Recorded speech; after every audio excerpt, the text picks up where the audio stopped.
Hello, everybody. Welcome to today's devotion for June 17th.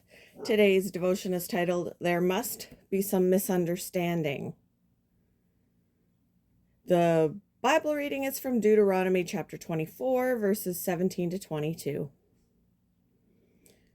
Do not deprive the foreigner or the fatherless of justice, or take the cloak of the widow as a pledge. Remember that you were slaves in Egypt, and the Lord your God redeemed you from there. That is why I command you to do this.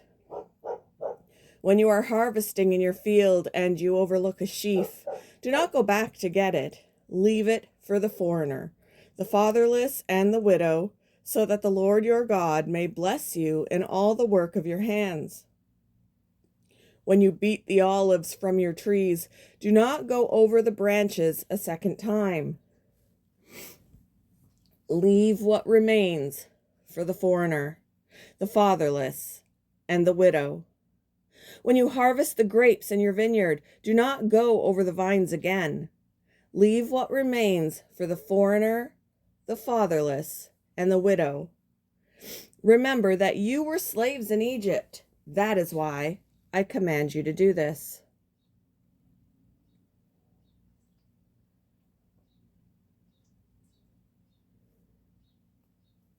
Hold on, for some reason my thing is not working properly.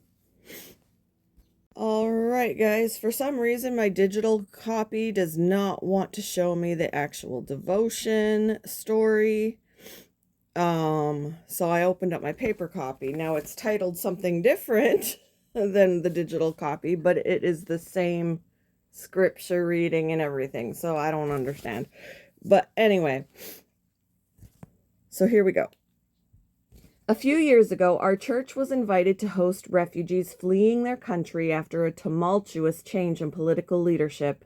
Entire families came with only what they could fit in a small bag. Several of our church families opened their homes, including some who had little room to spare. Their gracious hospitality reflects God's triple command to the Israelites when they entered the Promised Land. As an agricultural society, they understood the importance of the harvest. The crops were essential to get them through until next year. This makes God's command to leave some for the foreigner, the fatherless, and the widow also a request to trust him. The Israelites were to practice generosity, not by giving only when they knew they had enough, but by giving out of a heart that trusts God's provision. Such hospitality was also a reminder that they were slaves in Egypt. They were once oppressed and destitute. Their generosity was a reminder of God's graciousness to them in freeing them from bondage. Believers in Jesus are similarly urged to be generous.